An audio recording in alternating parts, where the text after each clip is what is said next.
오늘 설교의 제목은 광야의 하나님입니다. 광야의 하나님. 우리는 지금 광야 같은 시간을 지나고 있습니다. 코로나로 인해서 우리가 마스크를 끼고 여름을 지나는 게 작년으로 끝날 줄 알았는데 지금 두 번째 여름을 지금 보내고 있습니다. 게다가 날씨가 여름이지만 또 너무 더워가지고 어젠가는 또 서울 어디는 38도 이상으로 올라갔다고 하니까요.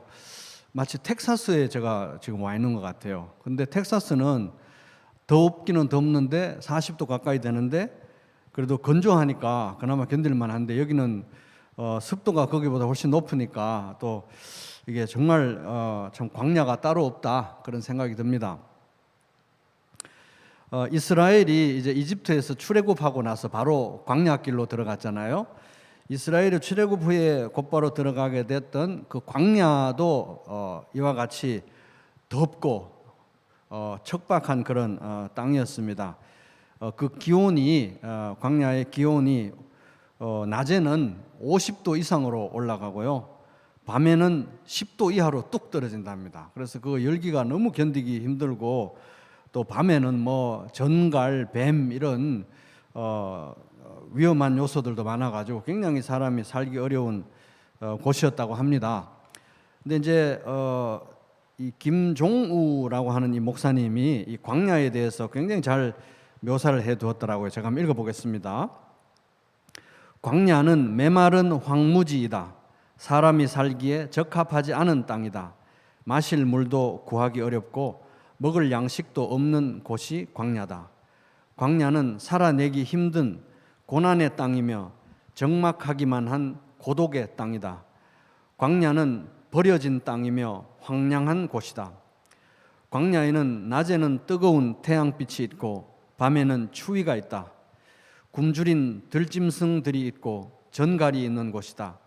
광야는 인간의 삶에 있어서 꼭 있어야 할 것들은 없고 없어야 할 것들만 있는 곳이다. 마지막 문장이 참 가슴에 남습니다. 광야는 인간의 삶에 있어서 꼭 있어야 할 것들은 없고 없어야 할 것들만 있는 곳이다. 척박한 곳이죠. 그래서 이제 오늘 우리가 이제 읽은 신명기 8장 2절 3절 이 본문은 그러면 이제 우리가 이런 광야의 시간을 보내는 동안에 광야의 시간을 통과하는 동안에 하나님은 도대체 무엇을 하고 계신가 하는 문제에 대해서 답을 줍니다. 이 질문, 우리가 광야를 지나는 동안 하나님은 그러면 무엇을 하고 계시는가?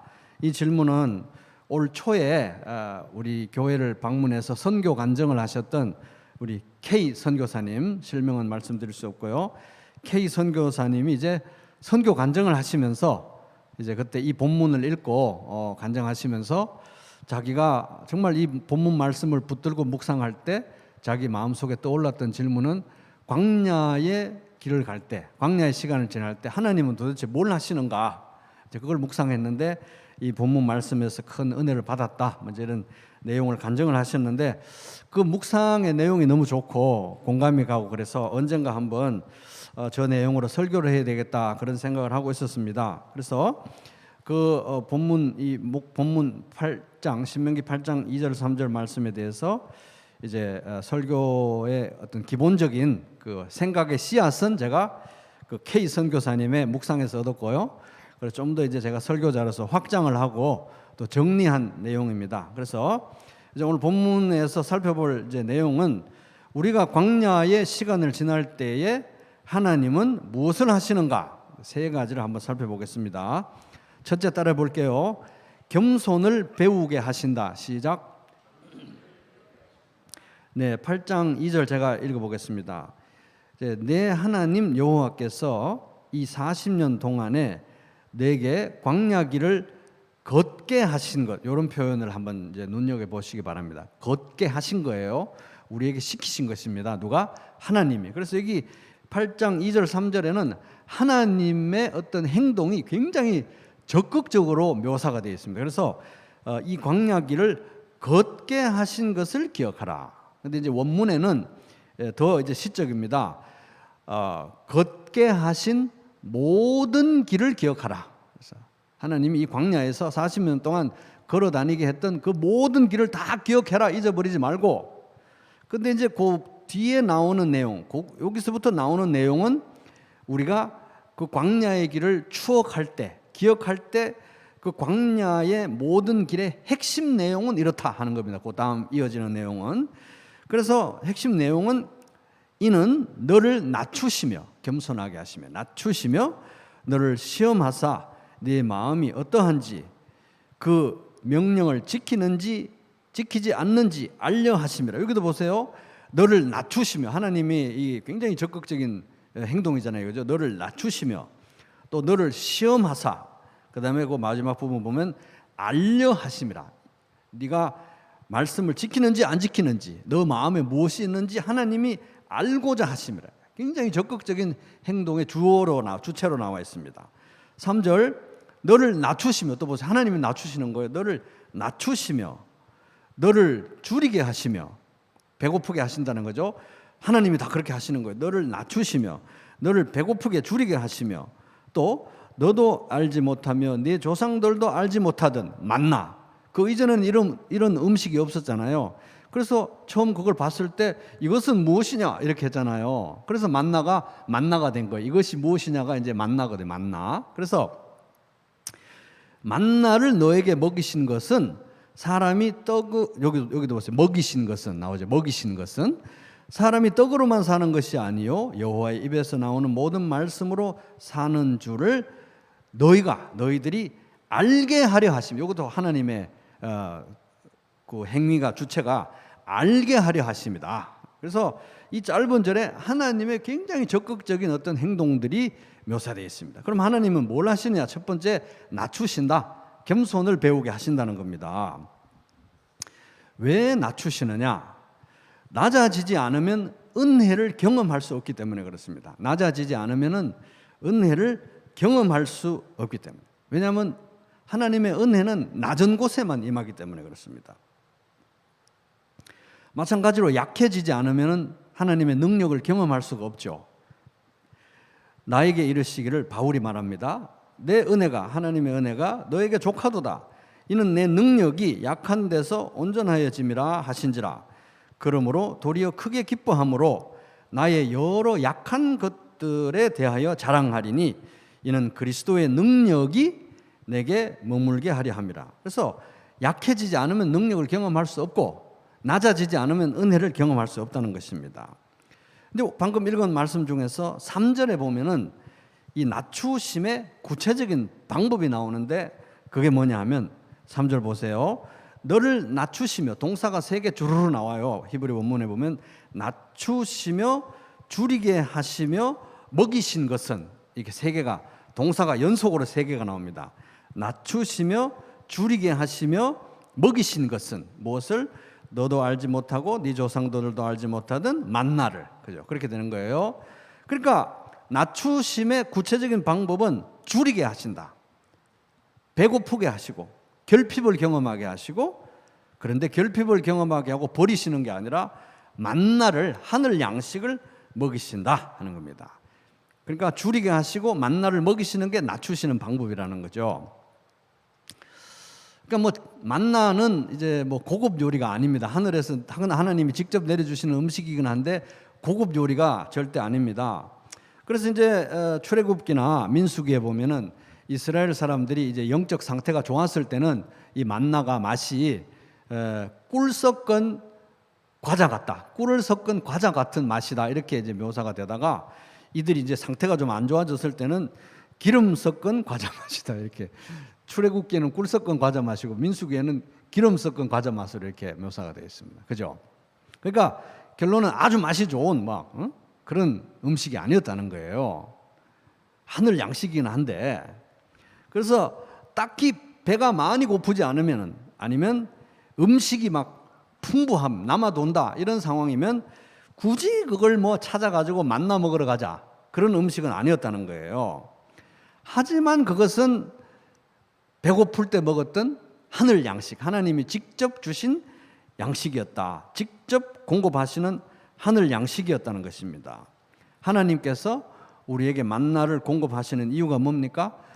내가 내 삶을 스스로 공급하는 것이 아니고 하나님이 내 인생의 공급자이시다라는 것을 알게 하기 위해서 만나를 먹이신다. 그러니까 이 낮추심의 목적은 나 스스로 족하다. 나는 내 인생 내가 다 알아서 할 수 있다. 이런 게 아니고 나는 하나님 없이는 못 산다 하는 것을 가르치기 위함이다 하는 것입니다.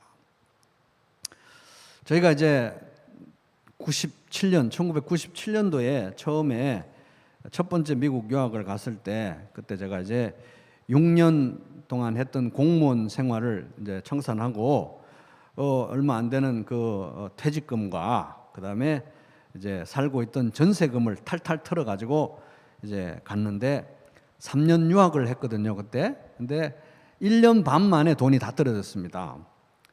근데 이제 돈이 뭐 어느 날 갑자기 1년 반 시점에 뚝 떨어지는 게 아니라 점점점 떨어지잖아요, 그죠? 근데 그 돈이 떨어져 갈 때 저희들은 정말 두려웠습니다. 너무너무 무서웠고요. 이제 중반기로 가까워질수록 너무너무 무서워서 꼭 벼랑 끝으로 걸어가다가 이제 곧 이제 떨어지는구나 이런 느낌이 항상 들었어요. 근데 이제 어느 시점에 그런 생각이 들었습니다. 저희 부부에게. 지금 이 상황은 꼭 배터리에다가 충전해야 되고 이제 막 소모되는 배터리에다가 이제 이 코드를 꼽아 가지고 전원 코드를 꼽아서 이제 전기를 쓰고 있는 형편이라면 이제 이 가지고 온 돈이 딱 떨어지면 하나님이 이 운영하시는 발전소에다가 코드를 꼽아서 무한한 자원으로부터 쓰게 하시겠구나. 그래서 공급원이 달라지겠다. 소모성 배터리가 아니라 이제 하나님의 발전소에 코드를 꼽는다. 이렇게 이제 우리가 이야기를 하고 그림을 그리고 하나님 이제 배터리가 다 떨어져 갑니다. 하나님의 발전소에 꼽게 해주세요. 이렇게 기도하면서 이제 걸어갔는데 아니나 다를까 정말 뜻밖의 분들이 생각지도 않았던 분들이 돕기 시작하고 돈은 다 떨어져 갔는데 저희가 굶어 죽지 않고 3년 동안 너무 그렇게 아주 뭐 남아돌게 쓴 건 아니지만 부족하지 않게 채우심을 경험하고 또 공부 잘 마치고 또 공부 마치고 마지막에는 미국 동부 지역에 여행도 한 2주간 하고 그렇게 돌아올 수 있었습니다. 하나님이 공급하시는 그 발전소의 전기 코드, 전원 코드 있잖아요. 코드는 보니까 낮은 곳에 있더라고요. 낮은 곳에. 이렇게 고개를 딱 들고 내가 공무원인데 철밥통인데 이럴 때는 그 코드가 안 보이는데 낮아지니까 숙여지니까 그 코드가 보이고 또 코드를 찾게 되더라는 거예요. 높아진 마음, 교만한 마음으로는 절대 볼 수 없는 거. 몸을 낮출 때만 보이는 것이 바로 이 은혜의 하나님의 발전소에 꼽는 전기 코드다 이 말입니다. 만약 제가 한국에서 그 철밥통 공무원을 계속하고 있었으면 그 낮은데 뭐 고개를 숙여가지고 뭐 코드 여기다 꼽을까요 말까요 이렇게 아쉬운 소리 할 것도 없었겠죠. 고개 들고 이제 승진이나 하려고 애쓰고 그랬겠죠. 그래서 하나님께서 우리를 낮추시는 이유는 낮은 곳에 임하는 하나님의 은혜의 능력, 하나님의 은혜와 능력을 경험하게 하시기 위함이다 하는 것입니다. 자, 둘째 하나님은 그러면 우리가 이 광야의 시간을 통과할 때 요즘과 같은 이 광야의 시간을 통과할 때 뭐 하고 계시느냐? 둘째 따라해 볼게요. 나 자신을 알게 하신다. 시작. 자, 2절을 다시 제가 읽어 보겠습니다. 내 하나님 여호와께서 이 40년 동안에 너에게 광야길을 걷게 하신 것을 기억하라. 이 광야에서 너로 하여금 걷게 했던 그 모든 길을 기억해봐라 이거예요. 이는 너를 낮추시며 너를 시험하사 테스트했다는 거예요. 너를 시험하사 너의 마음이 어떠한지, 이제 이 원문에 보면 너의 마음 속에 뭐가 있는지 이거예요. 명령을 지키는지 지키지 않는지 알려 하심이라. 누가? 하나님이 알려 하심이라. 이렇게 주어가 하나님이에요. 하나님이 알고자 하시기 위해서 그랬다. 그래서 이제 이 말씀을 이제 액면 그대로 얘기하면 하나님은 우리 마음속에 뭐가 있는지 우리가 순종할지 안 할지 잘 모르니까 테스트를 해보고 알아봐야지 이런 취지로 설명을 할 수 있습니다. 그래서 어떤 학자는 하나님은 이제 우리의 인간의 자유 의지가 있으니까 우리가 뭘 택할지 모른다. 인간의 마음에 뭐가 있는지 잘 몰라서 테스트를 해봐야 안다. 뭐 이런 식으로 또 설명을 하는 학자도 있는데 그것은 잘못된 해석으로 보입니다. 왜냐하면은 여호와께서 사무엘에게 이르시되 그의 용모와 키를 보지 말라. 내가 이미 그를 버렸노라. 내가 보는 것은 사람과 같지 아니하니 사람은 외모를 보거니와 사람은 외모밖에 못 봐요. 사람은 외모를 보거니와 나 여호와는 무엇을 본다? 중심을 보느니라. 하나님은 우리의 중심에 뭐가 있는지 다 아세요. 속일 수가 없다는 것입니다. 또 그러나 예수께서는 모든 사람을 알고 계시므로 그들에게 몸을 맡기지 않으셨다. 사람들이 막 인기가 좋아지고 예수님 인기가 좋아지고 할 때 그럼에도 불구하고 예수님은 사람들에게 자신을 의탁하지 않으셨다는 거예요. 왜? 그는 사람에 대해서는 어느 누구의 증언도 필요하지 않으셨기 때문이다. 그는 사람의 마음 속에 있는 것까지도 알고 계셨던 것이다. 요한복음 2장 24절 25절. 아까 그 위에 말씀은 사무엘상 16장 7절 말씀. 그러니까 하나님은 우리의 마음을 다 알고 계시는 거예요. 그러니까 우리 마음 속에 뭐가 있는지 순종할지 안 할지 다 알고 계신다는 겁니다. 모르시는 게 아니에요. 그런데 여기 말씀은 너를 테스트하사 시험하사 네 마음이 어떠한지 너 마음속에 무엇이 있는지 지키는지 안 지키는지 알려 하심이라. 몰라서 그런 게 아니라는 거예요. 사실은 그럼 누가 알아야 됩니까? 우리 자신이 알아야 돼요. 우리 자신. 우리가 모르기 때문에 가르쳐 주시기 위한 것이라는 겁니다. 왜? 우리가 착한 줄 알죠. 우리가 의로운 줄 압니다. 인간들은 의롭고 착한 줄 알아요. 그렇게 알든지 아니면 스스로 속이든지 기가 막히게 자기 자신도 속여요. 그래서 굉장히 선한 일을 할 때도 사실은 마지막 2%, 마지막 끝자락이 굉장히 사악한 동기일 때가 많습니다. 스스로 속이는 거예요. 또 서로 속이고. 그죠? 그래서 우리가 지금 스스로 속고 있기 때문에 우리가 우리 마음에 뭐가 있는지 모르기 때문에 우리가 우리 마음속에 얼마나 많은 악이 있는지 잘 모르기 때문에 우리가 하나님 앞에서 얼마나 부적격한지를 잘 모르기 때문에 그것을 알게 하는 곳이 어디다? 광야라는 거예요. 광야가 아니면 또 몰라요. 편안한 곳에서는 절대 몰라요. 내가 잘해서 이렇게 됐나 보다. 참 그게 인생의 아이러니인데 우리가 알게 하기 위해서 그렇다는 것입니다. 왜? 현실은 이렇기 때문입니다. 만물보다 거짓되고 심히 부패한 것은 마음이라 누가 능히 이를 알리오. 예레미야 17장 9절. 너무 악한데 너무 모른다는 거예요. 인간은. 그죠?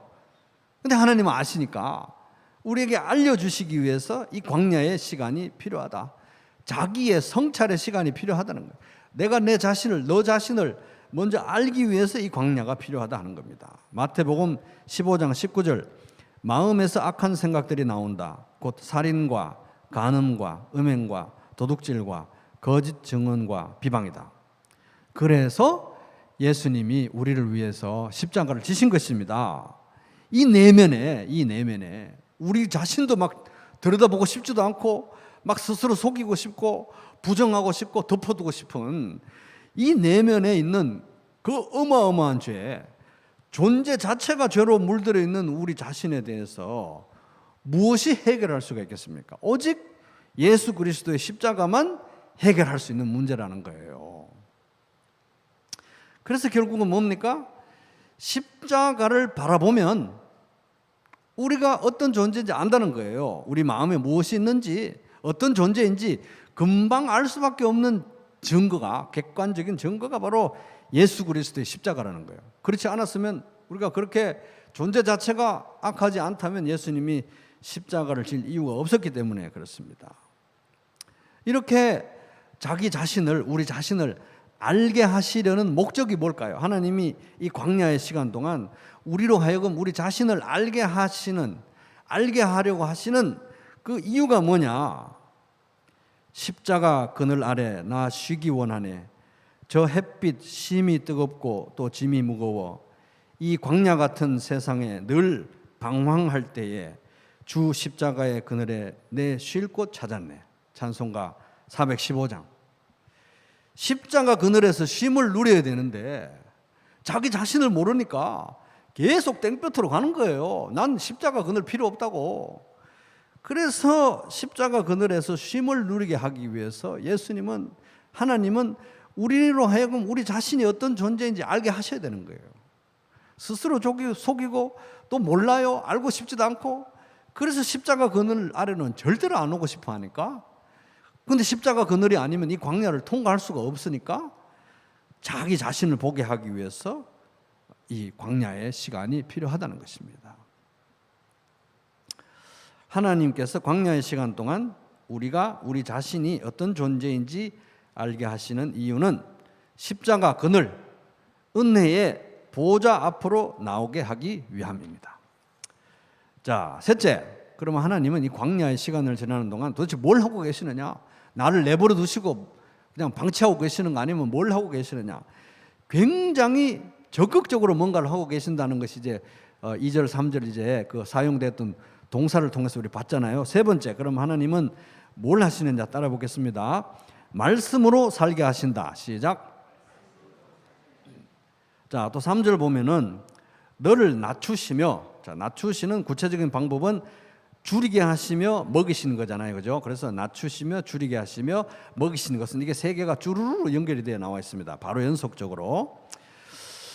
그래서 그렇게 낮추시는데 줄이게 하심과 먹이심을 통해서 만나를 먹이심을 통해서 낮추신 이유는 사람이 떡으로만 사는 게 아니고 하나님의 말씀으로 모든 말씀으로 사는 것임을 우리가 알게 하기 위해서 가르쳐 주시기 위해서 그랬다는 거잖아요. 그래서 배고프게 하고 우리가 광야에서 결핍을 경험하잖아요.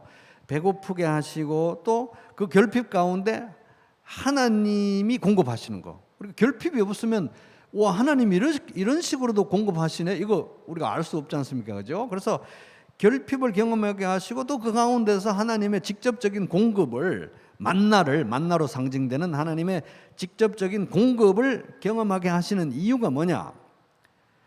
아, 사람은 말씀으로 산다는 것을 가르치기 위함이다 하는 겁니다. 한번 잘 생각해 보세요, 여러분. 이 사람들이 있잖아요. 이스라엘 사람들이 광야에서 굶어 죽지 않고 살아남은 이유는 음식이 많아서 살아남은 것도 아니고요. 뭐 돈이 많아서 살아남은 것도 아니고 굉장한 결핍 가운데 하늘 양식 하나님이 직접 주시는 공급 만나를 먹었기 때문에 살은 거잖아요. 그러니까 좀 더 엄밀하게 생각하면 이 사람들이 살아남은 이유, 광야에서 살게 된 이유는 물질의 풍요, 물질의 공급이 아니라 사실은 더 근본적으로 생각하면 하나님이 약속을 지켰기 때문이에요. 약속의 말씀을 지켰기 때문에. 그들 조상들에게 주신 말씀이었어요. 내가 아브라함 너로 하여금 모든 온 인류에 대하여 복이 되게 할 것이다. 복이 되게 할 것이고 많은 자손을 줄 것이고 이 땅, 약속의 땅을 줄 것이다. 어느 날 갑자기 아브라함에게 나타나셔서 일방적으로 약속했어요. 너와 너 후손들에게 이 땅을 주고 많은 자손을 주고 복이 되게 할 것이다. 블레싱이 되게 할 것이다.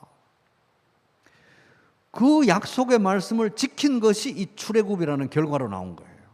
그리고 광야길에서 얼마나 이 사람들이 하나님 말씀 안 들었습니까? 그죠? 그럼에도 불구하고 계속 만나로 먹이시고 약속의 땅까지 이끌어 가신 거예요. 사실 광야에서 불순종했기 때문에 만나는커녕 바로 거기서 다 이스라엘을 멸망시켜도 이 사람들 할 말이 없었어요. 왜? 불순종했기 때문에. 근데도 계속해서 먹이시고 인도하시고 데리고 가셨던 그 이유는 하나님이 아브라함에게 주셨던 그 약속, 언약의 말씀을 이루셨기 때문에, 약속을 지키셨기 때문에 이 일이 가능했다. 그러니까 그 만나라는 거는 뭐냐 하면, 만나가 뭐 대단한 음식이 아니었다고 그랬잖아요. 만나라는 건 뭐냐 하면 하나님이 약속을 지킨다는 구체적인 증표였던 거예요. 그러니까 사실 이들이 살아남은 것은 음식 때문에 살아남은 게 아니라, 의식주 때문에 살아남은 게 아니라 약속을 지키셨기 때문에 살아나신 거예요. 이들이 이 광야의 시간을 견딜 수 있었던 것입니다. 죽지 않고 살 수 있었던 거예요. 이스라엘이 멸망하지 않고 계속 존재할 수 있었던 이유, 약속을 지키셨기 때문에, 약속의 말씀을 지키셨기 때문에. 그러니까 사실 알고 보면 인간이 사는 것은 떡 때문에, 물론 먹어야 살죠. 그러나 궁극적으로는 하나님의 말씀 때문에 사는 것이다. 현실적으로도 그렇다는 거예요. 현실적으로도. 약속을 지키지 않으시면, 하나님이 우리 인간에 대한 호의를 거둬버리시면 우리는 하루도 살 수 없는 거잖아요. 그런데 그 하나님의 호의, 은혜 이런 것들이 다 말씀으로 우리에게 약속의 형태로 주어지고 그 약속의 말씀을 하나님이 지키신다는 거예요. 그러니까 오늘도 우리가 살아있는 것은 하나님의 말씀 때문에 살아있는 것입니다. 말씀하시면 반드시 이루시는 그 말씀 때문에 사는 거예요. 현실적으로도.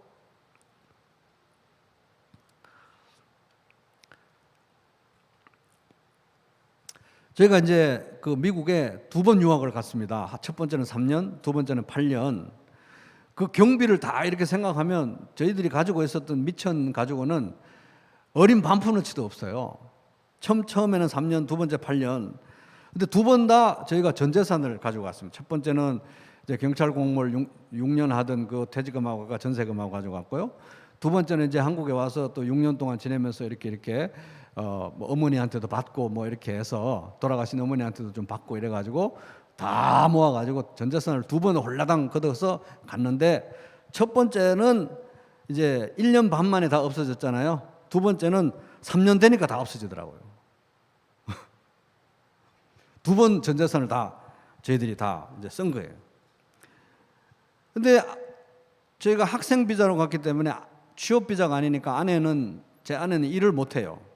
저도 학교에서만 일을 할 수만 있습니다. 근데 그 학교에서 하는 알바 가지고는 뭐 식비도 겨우 될까 말까 한 그런 정도였습니다. 그런데도 3년이, 두 번째도 8년이 있었는데 3년이 지나고 5년이 지나고 8년이 지나는데 안 굶어 죽는 거예요. 이상하게. 안 굶어 죽고 학비도 잘 내고 빚도 한 번도 안 지고 애도 교육도 시키고 무사히 두 번째 유학도 마쳐서 총 11년 동안 그렇게 굶어 죽지 않고 살아남았다는 것입니다. 그럼 도대체 어떻게 살아남았느냐? 돈이 많아서 살아남은 것도 아니고 먹을 게 막 쌓아놔서 살아남은 것도 아니고요. 왜 살아남았냐? 어떻게 살아남았느냐? 그런즉 너희는 먼저 그의 나라와 그의 의를 구하라. 그리하면 이 모든 것을 너희에게 더하시리라. 마태복음 6장 33절. 말씀이 이루어졌기 때문에 저는 살아남았다고 봅니다. 말씀으로 산 거예요, 사실은. 저희가 뭐 유학생활 하면서 외식도 한번 변변하게 제대로 못했지만, 그렇게 휘황찬란하게 먹고 산 건 아니었지만 살 수 있었던 거, 하늘 양식 만나를 먹듯이 먹으면서 살 수 있었던 거, 말씀의 성취, 말씀이 이루어졌기 때문에 살아남은 것입니다. 그러니까 인간은 말씀으로 사는 거예요. 현실적으로도 그렇다는 것입니다. 근데 이제 어떤 사람들은 이제 질문을 제기할 수 있죠. 나는 말씀 안 읽어도 안 죽던데 금방? 이런 질문을 제기할 수 있죠. 사실 그건 또 사실이에요. 경험해봐서 알지만 우리 성경 안 읽어도, 며칠 안 읽어도 금방 안 죽잖아요, 그죠? 그리고 성경 안 읽고 잘 사는 사람 많아요. 그러니까 우리 정말 엄밀하게 생각하면 말씀으로 산다? 진짜? 이런 생각이 들어요. 왜? 말씀 안 읽어도 잘 사니까요, 우리가. 그렇지 않습니까? 말씀 안 읽고 잘 사는 사람 얼마나 많습니까? 근데 이상하게 성경은 떡으로만 사는 게 아니라 말씀으로 산다. 먹을 게 있어야, 의식주가 있어야 사는 거 맞는데 그것만으로는 안 되고 말씀이 있어야 산다. 이렇게 말을 하잖아요, 성경은. 그럼 이게 이 현실이 잘못됐든지 말씀이 잘못됐든지 둘 중 하나가 잘못된 거잖아요. 분명히 우리는 말씀을 안 읽어도 멀쩡하게 살고, 성경은 말씀이 없으면 그게 사는 게 아니다. 그러니까 우리는 여기서 말씀으로 산다.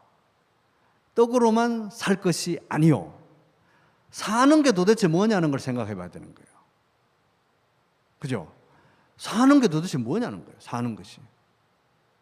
그냥 살아있는 거? 살아있는 거를 말하는 거로 말하면 이 말씀은 틀린 거죠. 왜냐하면 말씀 안 읽어도 살아있거든요, 우리는. 여기서 말하는 삶이라는 건, 산다는 것은 무엇이냐? 성경적인 개념을 우리가 생각해야 되는 것입니다. 성경에서 말하는 삶은 영원한 삶이에요. 하나님이 우리에게 주시는 삶은 한 100년 살다가 죽어 없어지고 사라지는 그런 삶이 아니라 영원한 삶입니다. 아브라함의 하나님, 이삭의 하나님, 야곱의 하나님. 죽어도 그들의 하나님인 거예요. 왜? 죽는 걸로 끝나지 않기 때문에 그들의 하나님이신 겁니다. 죽은 자의 하나님이 아니기 때문에. 인간은 하나님을, 예수님을 믿고 죽든 예수님을 믿지 않고 죽든 어떤 경우든 간에 인간은 있잖아요. 믿는 사람이건 믿지 않는 사람이건 간에, 신자건 불신자건 간에 인간은 이 세상에서만 사는 게 아니라는 거예요. 이 인간의 존엄성과 위대함이 여기 있습니다. 인간은 절대 이 세상에서만 사는 존재가 아니에요. 이 세상의 삶이 끝나면 두 가지로 갈라지는 거죠. 영원한 멸망의 장소인 지옥일지, 영원한 생명의 장소인 천국일지 다를 뿐, 인간은 영원한 존재라는 거예요. 인간. 한번 태어나면 인간은 그때부터 영원해요. 없어지지 않아요. 그런데 하나님과 함께하는 천국에서의 영원한 삶은 말씀이 없이는 불가능하다는 것입니다. 말씀이 없는 곳이 지옥이에요. 영생은 곧 유일하신 참 하나님과 그가 보내신 자 예수 그리스도를 아는 것이니라. 요한복음 17장 3절.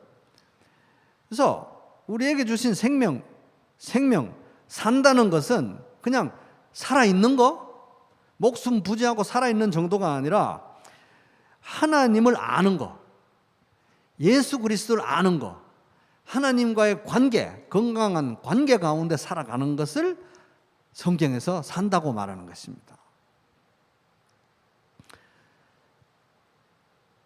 그리스도를 우리가 알아가야 하는 이유가 뭡니까? 그리스도를 닮아가기 위해서. 그리스도를 닮아가야 하는 이유는 뭐죠? 우리가 하나님의 형상으로 창조되었는데 죄로 인해서 형상이 파괴됐잖아요. 다시 회복이 되는 거예요. 그리스도를 닮아가면서 하나님의 형상으로서 하나님께 영광을 돌리는 영원한 삶을 살게 하는 게 이제 우리가 받은 구원의 본질인데, 이런 것은 말씀이 없이 안 된다는 거예요. 산다는 게 뭔지 우리가 생각해 봐야 되는 것입니다. 떡으로만 사는 게 아니고 말씀이 있어야 산다? 산다는 게 도대체 뭐냐는 거예요. 산다는 거.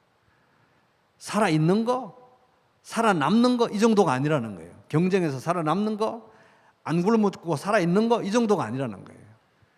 창조의 목적을 이루는 삶이라는 것입니다. 그래서 이제 광야에서 배워야 되는, 하나님께서 꼭 가르치시기를 원하는 정말 중요한 교훈은 뭡니까? 말씀이 없이는 하나님께서 우리에게 주시는 삶다운 삶을 살 수 없다. 다시 말하면 살아도 사는 게 아니다. 사는 게 뭔지 우리 생각해 봐야 될 때, 말씀이 없다면 살아도 사는 게 아니다 하는 거예요. 살아도 사는 게 아니다. 그래서 사람이 살아가는데 의식주보다 더 중요한 게 있다. 바로 우리 인생을 책임지시고 우리를 영원히 사랑하시는 하나님의 말씀이 그것이라는 거예요. 말씀이 없이는 살아도 사는 게 아니다. 이거 이제 정신이 번쩍 들게 하는 말씀이잖아요. 날도 더운데 옆에 있는 사람들에게 말씀이 없으면 살아도 사는 게 아닙니다. 이렇게 한번 따끔하게 시원하게 얘기해 주시기 바랍니다.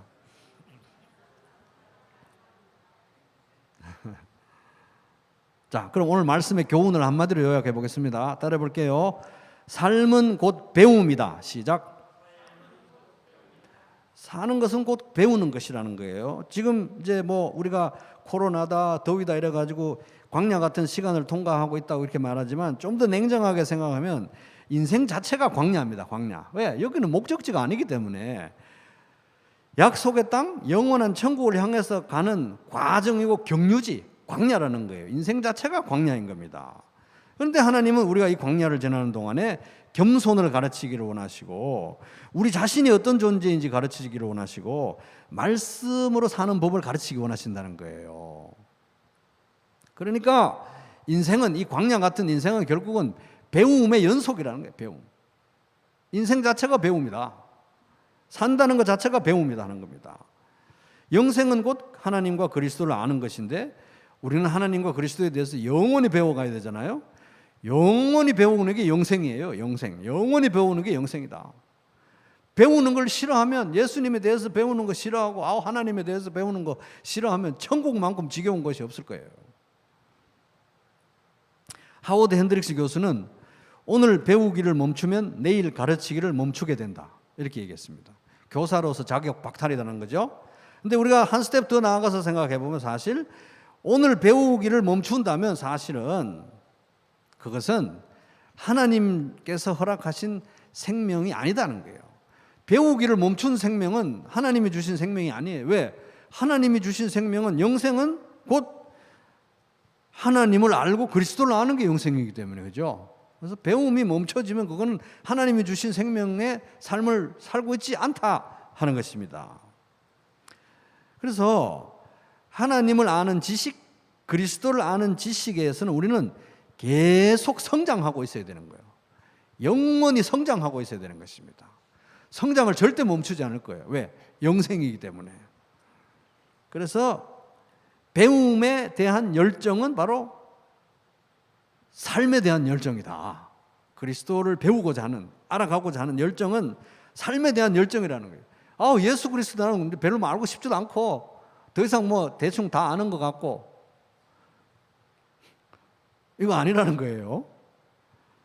배움에 대한 열정과 삶에 대한 열정이다. 그래서 코로나로 안 그래도 덥고 힘들고 날도 더워가지고 광야 같은 시간을 우리가 지나고 있는데, 이럴 때 3명 이상 또 못 모이잖아요. 고독의 시간, 고립의 시간입니다. 광야같이. 이럴 때 일상에서 한 스텝, 한 발 물러서서 광야의 고독을 직면하시고, 광야의 필수 과목, 3과목, 필수 과목, 겸손, 자신을 돌아봄, 그리고 말씀으로 살기, 이 필수 과목을 고루고루 한번 챙겨보시고, 내가 어디에서 지금 이게 꽈락이 되고 있는지, 점수가 너무 안 좋은지 이 3과목을 잘 살펴보시고, 이 3과목에 균형 있게 고루고루 더욱 충실하면서 예수 그리스도를 더 깊이 알아가고 닮아가는 시원하고 은혜롭고 복된 여러분 되시기를 주님의 이름으로 축복합니다.